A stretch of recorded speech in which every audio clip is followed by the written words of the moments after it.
International funds की past performance को देखते हुए आजकल बहुत सारे इन्वेस्टर्स इन फंड्स में इंटरेस्ट ले रहे हैं। मैंने पीछे कुछ वीडियोस बनाए थे, कुछ स्कीम्स का रिव्यू किया था और वहां पर भी आप में से बहुत से लोगों ने मुझसे सवाल पूछे थे। तो आज के इस वीडियो में मैं इंटरनेशनल फंड्स के बारे में बात करूंगा। मैं हूं Pankaj Matpal, certified financial planner. स्वागत है आपका मेरे यूट्यूब चैनल पर।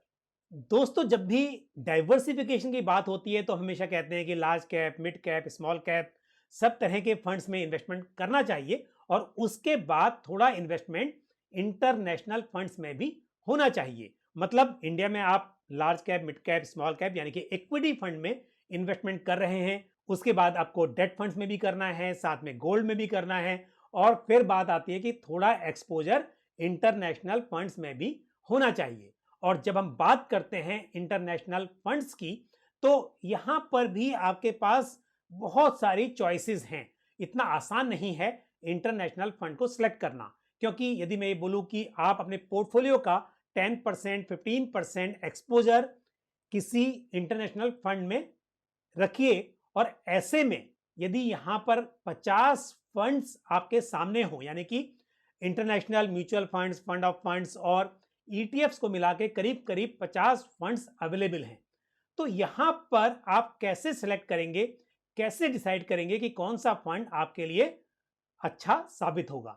जब आपके पास इंटरनेशनल फंड्स की इतनी बड़ी चॉइस है तो वहां पर आप देखेंगे कि इनके रिटर्न्स में बहुत वेरिएशन है। जहां एक और Aditya Birla Sun Life Commodity Equity Global Agriculture Fund ने लास्ट 1 ईयर में 70% का रिटर्न दर्ज किया है, वहीं Nippon India ETF Hang Seng BeES जो फंड है इसने लास्ट 1 ईयर में लगभग 22% यानी कि 22% का रिटर्न दर्ज किया है। तो आप देखिए कहां एक इंटरनेशनल फंड आपको 70% तक का रिटर्न दे सकता है, वहीं एक फंड का रिटर्न सिर्फ 22% का है। लेकिन यहां पर फर्क समझना होगा कि दोनों डिफरेंट कैटेगरीज में हैं।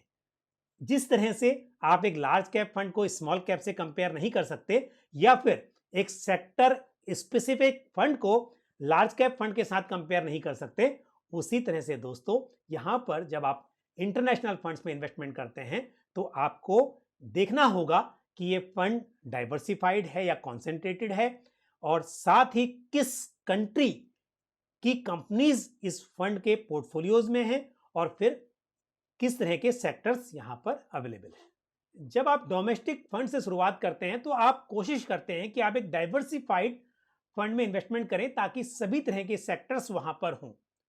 सेक्टरल फंड में आप कब इन्वेस्टमेंट करते हैं? जब आपका पोर्टफोलियो काफी बड़ा होता है, आपको मार्केट की नॉलेज होती है, तब आप चाहते हैं कि एक सेक्टरल फंड जिस सेक्टर से आप उस पर्टिकुलर टाइम में बहुत अच्छे रिटर्न्स की उम्मीद कर रहे हैं, आप सोचते हैं कि ये सेक्टर ब्रॉडर मार्केट के कंपैरिजन में आपको बेहतर रिटर्न दिला पाएगा, तब आप किसी सेक्टर स्पेसिफिक फंड में इन्वेस्टमेंट करते हैं। इसी तरह से जब इंटरनेशनल फंड्स की बात आती है तो यहां पर भी आपके पास डाइवर्सिफाइड फंड्स की चॉइस है। उसके अलावा बहुत सारे, फिर डाइवर्सिफाइड फंड्स की बात करूं तो यूएस बेस्ड फंड है, ग्रेटर चाइना फंड है, जापान का फंड है, यानी कि वो कंपनी जो कि जापान में लिस्टेड हैं, जिनके हेडक्वार्टर्स जापान में हैं। उसके अलावा इमर्जिंग मार्केट फंड्स हैं, एशिया पैसिफिक फंड्स हैं। तो इस तरह से इंटरनेशनल मार्केट में भी आपके पास बहुत सारी चॉइस है। उसके बाद कुछ डाइवर्सिफाइड हैं, कुछ कॉन्सेंट्रेटेड हैं। फॉर एग्जांपल यहां पर आपके पास mining fund, world gold fund, agriculture fund, commodity funds, इस तरह की चॉइसेस भी हैं जो कि इंटरनेशनल फंड्स हैं। लेकिन जिस तरह से हम इंडिया में बात करते हैं कि आपके पास टेक्नोलॉजी फंड है या फार्मा फंड है, इसी तरह से इंटरनेशनल फंड्स की जब बात करें तो वहां पर भी इस तरह के ऑप्शंस अवेलेबल हैं। तो यदि यूएस की बात करें तो यहां पर भी आपके पास में चॉइस एक नहीं है, क्योंकि पहले तो डाइवर्सिफाइड फंड है, ऐसे फंड जो कि S&P 500 या नेस्डेक को ट्रैक करते हैं या उनका बेंचमार्क जो है वो नेस्डेक 100 या S&P 500 है। और उसी के साथ आपके पास चॉइस है जैसे कि NYSE FANG प्लस जो कि सिर्फ 10 कंपनीज के स्टॉक्स में इन्वेस्टमेंट करता है और वो कंपनीज भी टेक्नोलॉजी या टेक्नोलॉजी ड्रिवन कंपनीज हैं, यानी कि ये बहुत ही सेक्टर स्पेसिफिक और कॉन्सेंट्रेटेड पोर्टफोलियो वाला फंड हो गया। उसी तरह से आपके पास अगेन यूएस टेक्नोलॉजी फंड, यानी कि ऐसा फंड जो कि सिर्फ टेक्नोलॉजी कंपनी में इन्वेस्टमेंट करेगा। तो आपको यह देखना है कि आप कैसे डिसाइड करें। तो यहां पर मैं थोड़ी सी आपकी मदद यहां पर कर सकता हूं। तो मेरी सलाह आपको यह होगी कि इंटरनेशनल फंड्स में पहले आप डाइवर्सिफाइड फंड से शुरुआत कीजिए। देखिए, किसी एक पर्टिकुलर समय की आप बात करेंगे तो आप देख सकते हैं कि वो सेक्टर या उस कैटेगरी का फंड अच्छा परफॉर्म कर सकता है। लेकिन यदि आप लंबी अवधि की बात करें तो मेरी सलाह आपको यही होगी कि रिस्क और रिटर्न दोनों को ध्यान में रखना चाहिए। और ऐसे में या तो आप S&P 500 या Nasdaq 100 इंडेक्स फंड से शुरुआत कीजिए, या फिर यदि आप एक्टिवली मैनेज फंड्स में इन्वेस्टमेंट कर रहे हैं तो फिर ऐसे फंड्स में जो कि डाइवर्सिफाइड फंड्स हो, जिनका बेंचमार्क Nasdaq 100 या S&P 500 है और उनके पोर्टफोलियो में अच्छे नंबर्स के साथ में स्टॉक्स हैं। उदाहरण के तौर पर यदि मैं बात करूं, जो अभी अभी मेरे एसेट ने अपना FANG प्लस फंड का NFO कंप्लीट किया और अब ये रीओपन हो गया। यहां पर आप देखेंगे कि 10 कंपनीज के ही स्टॉक्स हैं, और ये जो 10 कंपनीज टेक्नोलॉजी कंपनी या टेक्नोलॉजी ड्रिवन कंपनीज हैं, ये स्टॉक्स आपको Nasdaq 100 में भी मिलेंगे। लेकिन Nasdaq 100 इंडेक्स फंड में अगर आप इन्वेस्टमेंट करते हैं, इसका मतलब आपको 100 कंपनीज में एक्सपोजर मिल रहा है। तो यहां पर आपका रिस्क कम हो जाता है क्योंकि डाइवर्सिफाइड है, हर तरह के सेक्टर्स वहां पर हैं और 100 स्टॉक्स का पोर्टफोलियो है। तो इस तरह से जब आप इन्वेस्टमेंट कर रहे हैं तो आप डाइवर्सिफाइड फंड में इन्वेस्टमेंट कीजिए। अगर मैं कुछ स्कीम्स की बात करूं तो जैसे ICICI prudential US blue chip fund, जिसका बेंचमार्क S&P 500 है, वो एक अच्छी चॉइस हो सकती है। या मोतीलाल ओसवाल Nasdaq 100 ETF या फंड ऑफ फंड, वो भी एक अच्छी चॉइस है क्योंकि वहां पर 100 स्टॉक्स का पोर्टफोलियो है। इसी तरह से ICICI prudential global advantage fund of fund, ये भी एक अच्छी चॉइस हो सकती है। ये जो मैंने आपको नाम बताया, ये डाइवर्सिफाइड इक्विटी फंड्स हैं, यानी कि इक्विटी, लेकिन ऐसे इक्विटीज जो कि इंटरनेशनल मार्केट में लिस्टेड हैं, या तो न्यूयॉर्क स्टॉक एक्सचेंज में, Nasdaq में, S&P 500 या Nasdaq 100, ये डाइवर्सिफाइड इंडेक्स हैं, यानी कि इनके पोर्टफोलियो में सभी तरह के सेक्टर्स के शेयर्स होते हैं। ये इक्विटी इंडेक्स हैं और ये ऐसी कंपनीज हैं जो कि यूएस में लिस्टेड हैं। अब यूएस से यदि बाहर निकलें तो आपके पास चॉइसेस बहुत सारी, यहां पर भी चाइना है, ब्राजील है, जापान है, एशिया पैसिफिक है। इस तरह से आपके पास बहुत सारी चॉइसेस अवेलेबल हैं। आप उन फंड्स में भी इन्वेस्टमेंट करते हैं जो ऐसी कंपनी जो कि इन कंट्रीज में लिस्टेड हैं। यहां पर मेरी एक चॉइस होगी Edelweiss greater China equity offshore fund.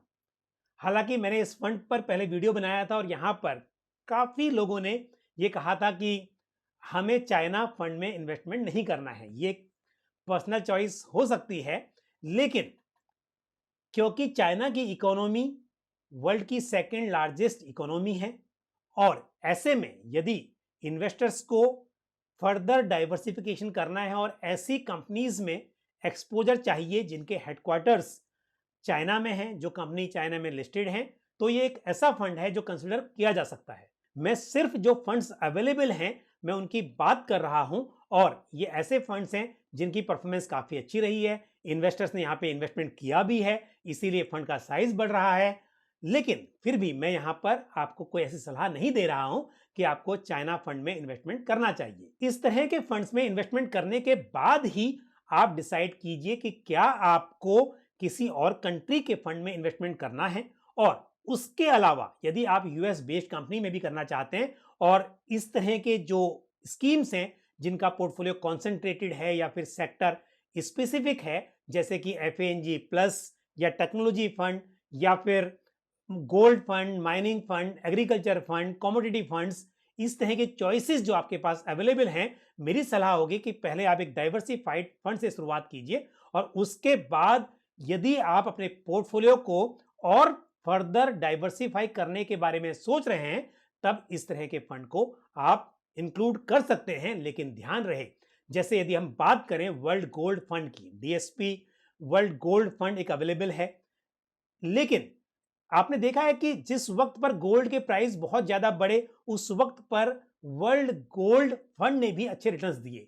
तो आपको देखना होगा कि जिस तरह से आप गोल्ड में इन्वेस्टमेंट करते हुए सोचते हैं कि किस वक्त पर आपको करना है, इसी तरह से आपको इस तरह के इंटरनेशनल फंड में भी इन्वेस्टमेंट करते समय एक टाइम का ध्यान रखना होगा कि कब यहां पर इन्वेस्टमेंट करना है और कब यहां से एग्जिट करना है। लेकिन जब आप डाइवर्सिफाइड फंड में करते हैं तो वहां पर आप लंबे समय के लिए निवेशित रह सकते हैं। मुझे उम्मीद है ये जानकारी आपको पसंद आई होगी। इससे आपको अपने पोर्टफोलियो में एक इंटरनेशनल फंड सेलेक्ट करने में मदद मिलेगी, लेकिन समय समय पर मैं फंड्स के रिव्यू करता रहूंगा, जिससे आपको और भी आसानी होगी कि कौन सा फंड आपको चुनना चाहिए। वीडियो को लाइक करना, शेयर करना और साथ ही कमेंट करना बिल्कुल ना भूलें। और यदि आपने हमारा YouTube चैनल अभी तक सब्सक्राइब नहीं किया है तो इसे सब्सक्राइब करें और साथ ही बेल आइकन को भी प्रेस करें।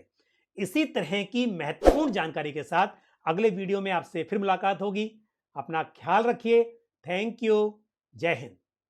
Mutual fund investments are subject to market risks. Read all scheme related documents carefully.